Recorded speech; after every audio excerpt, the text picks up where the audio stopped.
Senzo Meyiwa was a South African professional footballer who played as a goalkeeper and captain for both Orlando Pirates in the Premier League Soccer and the South African national team. On the 26th of October 2014, the footballer was shot and killed in a home invasion, and this is what brings us here today. Stay tuned for the whole truth behind Senzo Meyiwa's death. At that time, Senzo Meyiwa was at the peak of his career and was dating a gospel star named Khumalo. During the home invasion that happened at Khumalo's house in Vosloorus, it is said that the football star was shot trying to protect his girlfriend from being attacked by the robbers.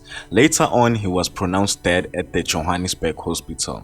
3 people were believed to have been involved in the shooting, and the police released composite images of 2 suspects and a reward of 250,000 rands for information that could lead to the arrest of the killers. One was Zamobuhle, who was arrested on 31 October and appeared on court, but he was freed on 11 November 2014 due to lack of evidence. And keep in mind that Mbatha was known to the Khumalo family, as he used to wash Meyiwa's car. Meyiwa's death sparked outrage over the country's high crime and murder rates. The soccer match between Kaizer Chiefs and Pirates had been postponed as well, and even Jacob Zuma, who was president of the country at the time, mourned the loss and called for Meyiwa's killers to be found. Meyiwa was given a state funeral which took place in Durban at Moses Mabhida Stadium. Fans, family, friends, celebrities, and even huge politician members visited his funeral, including the well-known Minister of Police, Bheki Cele. Don't worry, we'll get to that one. After the funeral in 11 November 2014, Mbatha made his second appearance at the court where charges against him were withdrawn. Despite dropping charges, an officer returned a day later demanding the pin for a cell phone belonging to Mbatha's girlfriend. Weeks later, a traditional healer, Lionel Zwane, said that he was approached by one of the accused for traditional medicine for a job that he did not know of, and said the name of the man was Sibiya, who returned after the job for more medicine. Zwane was detained by the police and he identified the suspects. It was later revealed that a payout of 5 million rands was released from Premier League to Meyiwa's children, which he had 3 daughters, 2 from different mothers and 1 with Khumalo. Nathi Nhleko, who was police minister at the time, failed to get the case solved. Fikile Mbalula, who took the position in 2017, promised Meyiwa's father to crack the case, but no arrest was made under his administration. And he was replaced with Bheki Cele, who is currently Minister of Police since 2018. Bheki Cele is known to be very close to Khumalo, and he has his own scandals with her, which we'll get to in a few, so stick around. After 5 years of trying to find justice for his son, Meyiwa Sr. died a broken man at his Umlazi home after suffering from stroke in August 2018. The stroke, his family said, was brought by the stress of trying to get justice for his son. Meyiwa's brothers then held a media briefing and announcing with regard to Meyiwa's murder investigation that they have approached AfriForum for help in solving the case. AfriForum then appointed the head of its private prosecution unit, Gary Nell, as the family's advocating investigation into Meyiwa's murder. On 30 May 2020, accused 1, who happens to be Sibiya, was arrested in Tembisa and kept in custody at Pretoria. On 5 June 2020, he then makes a confession and pointing out statement before justice of the peace officer claiming to be tortured. On 16 June 2020, accused 2, known as Bongani Ntanzi, is then arrested in Rustenburg, who also makes a statement and claims to be tortured. Ntanzi then makes another confession which was recorded without him being informed. The confession could not be released or used in court because it infringes with his rights.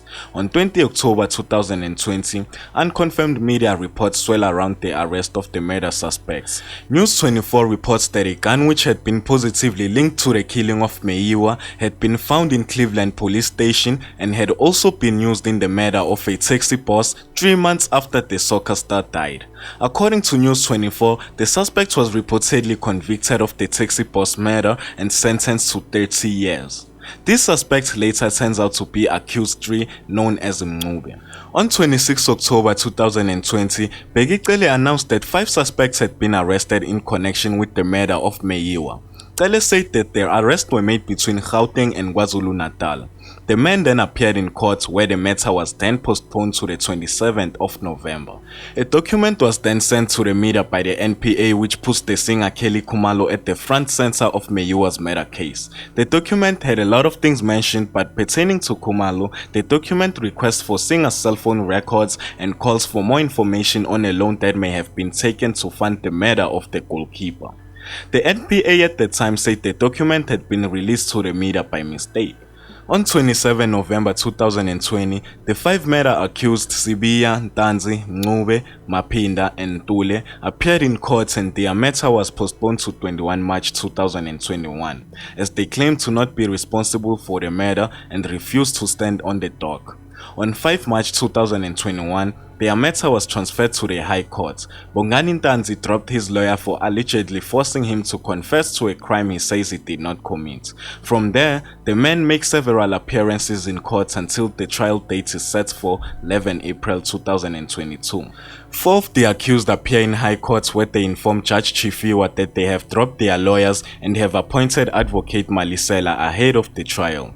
The 5th accused, who happened to be Ntuli, was not in court and was later represented by advocate Zandile Mshololo.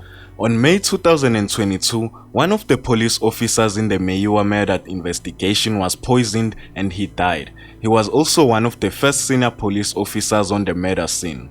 Vosloorus residents Thambang Makeleni and Simpiwe Ngwenya, the 2 young men who helped police conduct identikits and sought the suspects running on foot towards the park, have since died. Makeleni was poisoned in July 2019 while Ngwenya was shot under a dark cloud. One of Meyiwa's friends who was in the house during the incident identified Ntanzi as one of the suspected gunmen. On 27 July 2023, Colonel Stein, who is a specialist police officer with experience in analyzing cell phone data, told the court that call records showed that Kelly Khumalo had been in contact by phone with one of the men accused of murdering Meyiwa between August and October 2014, and that accused was Ntuli. Kelly Khumalo continued to deny to know any of the accused.